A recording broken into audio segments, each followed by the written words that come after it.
This video was initially meant to be part of a series showing what is encoded inside Hebrew word roots. The idea behind the series was to present the material without explaining.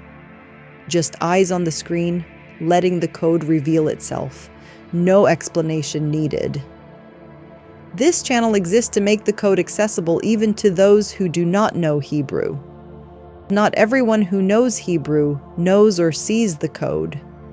But what is encoded in the name Yaakov, the one regarded as the root of what we now call the Jewish people, is too dangerous to leave you alone with. It is a bag of snakes that exposes the strongest element in creation, the secret of the voice through which the world was made. So in this video, I will walk you through every step, hand in hand. In return, you need to promise to leave your pride behind, meaning your identity, your assumptions, and your preconceptions. And try to understand that all stories are attempts by something vast and unfathomable to explain itself to us small beings, like a father to a child, using parables, tales, drawings, symbols, and signs. Creation itself is like an IKEA assembly manual, and you really should not lose any screw. And here is something else you must understand. Every force that manifests in reality has another force that pushes it. Sometimes forward, sometimes backward, sometimes sideways. This force is called chaos, and there is nothing in our world untouched by it. No species, nation, skin color, or religion is pure. Everything is mixed. So, before you use any of the material on this channel to label one group or another, know this. Everything exists in everyone and everywhere. Hebrew points to one structure, one code, a system that explains the stories, parables, conspiracies, myths, and tales. It connects the dots, revealing one continuous line. The path toward understanding this code is not straight. It moves in circles, spirals, and long arcs. Progress is hard to see because everything loops back on itself. Emotion embedded in countless Hebrew words pointing to the exact mechanism. In this video, we focus on words connected to Yaakov, the curse, and the serpent in Genesis, the force that bends reality and shapes human consciousness. From the beginning, the world contains a built-in distortion, a twist the text calls the curse. You can see it in a cluster of words sharing the same core sound: voice, curse, corruption, all tied to one idea. The letter Kaf holds law, imitation, and reflection. The letter lamed rises upward, representing knowledge descending from above. Together, they form voice, a law entering matter. When that descent bends, it becomes the curse. When it returns to its proper course, it becomes correction. We imagine the world was built from light, but structurally, it is built from voice. God spoke and things came into being. Even light appears only after a command is spoken. Light bends and refracts as it descends. Sound shifts as well, but its underlying pulse remains recognizable. A sound wave preserves the shape of its code far more faithfully than light ever can. This mechanism is embodied in Yaakov, a code figure who understands through hearing rather than seeing. This links directly to the idea that Yaakov becomes what we now call Jews, a word rooted in echo, repetition, resonance, a returning sound that carries memory through time. And just as echo is tied to voice, the woman in Genesis binds herself to the serpent through voice. Look at the order of speech in the Torah. God, the first voice in existence. Adam, the first human to speak. The woman, silent until she answers the serpent. The serpent, the first living creature to speak to a human. These four create the first chain of sound in human history, the sequence that becomes the bending, twisting wave later called the curse. This is where the code begins. The sequence is not random. It reveals a law in creation. Voice descends, interpretation, distortion, corruption, and only then correction and blessing. Everything exists in pairs, force and counterforce. For a blessing to appear, something must first break. For correction to happen, there must first be corruption. Every step forward meets resistance. Every revelation casts a shadow.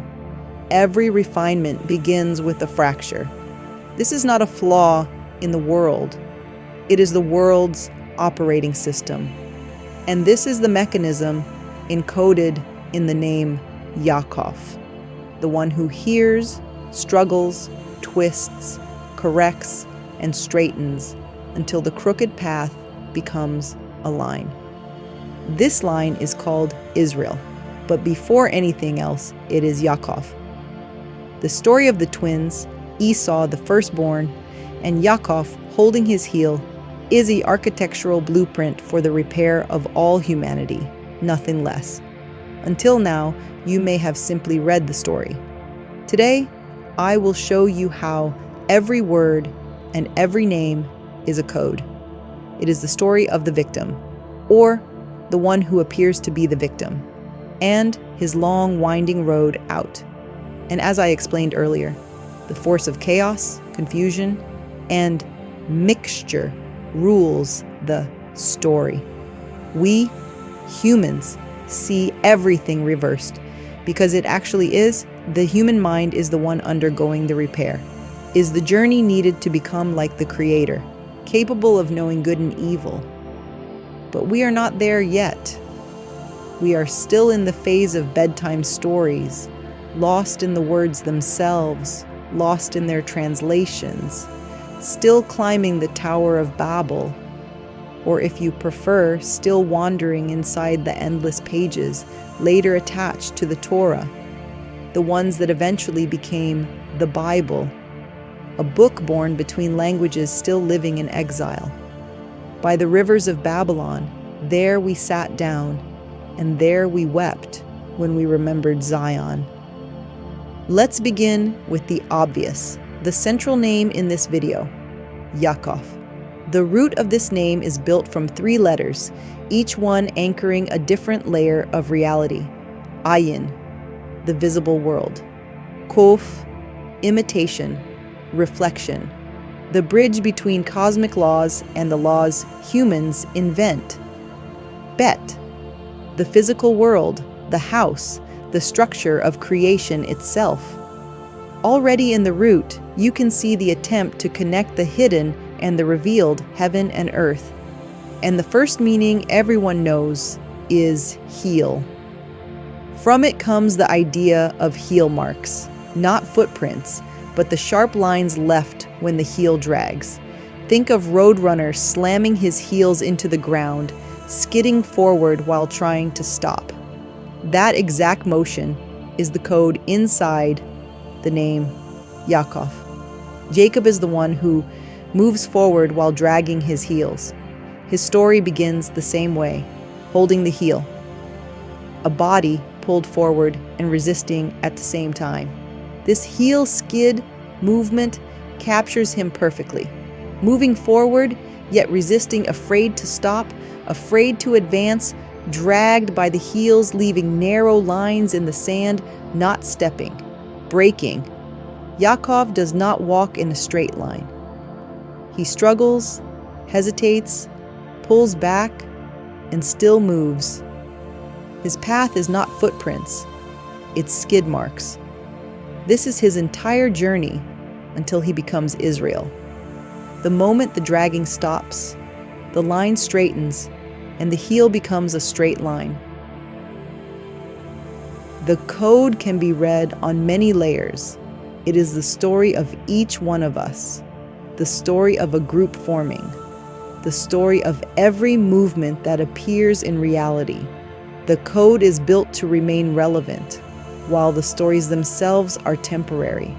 What appears today is not what will appear tomorrow and not what appeared in the past. The forms change, but the forces remain the same. They return again and again, reshaping themselves inside the patterns we build. Yet there is one layer that never changes, the layer that always points back to the code, the story of the developing human mind. This is the truly sacred trinity. The right side, the left side, and the new part unfolding at the front, the evolving human cortex. The mind does not like change.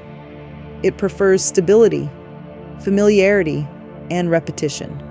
But the code reveals that something must break through for anything to continue.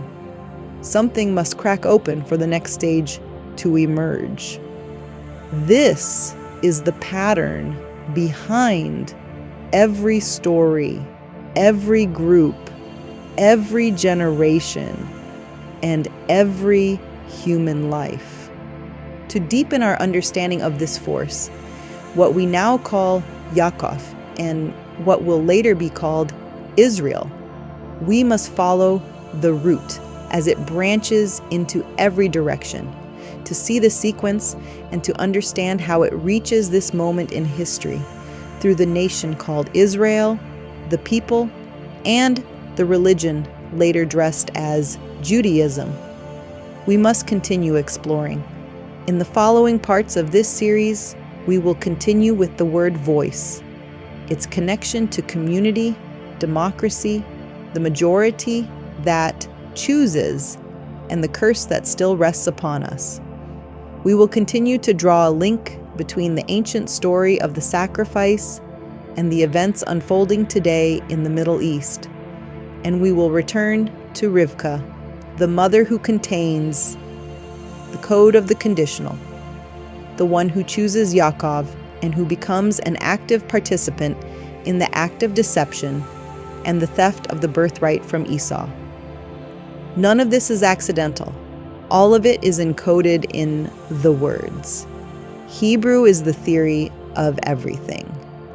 This concludes part 1. Continue to follow the line.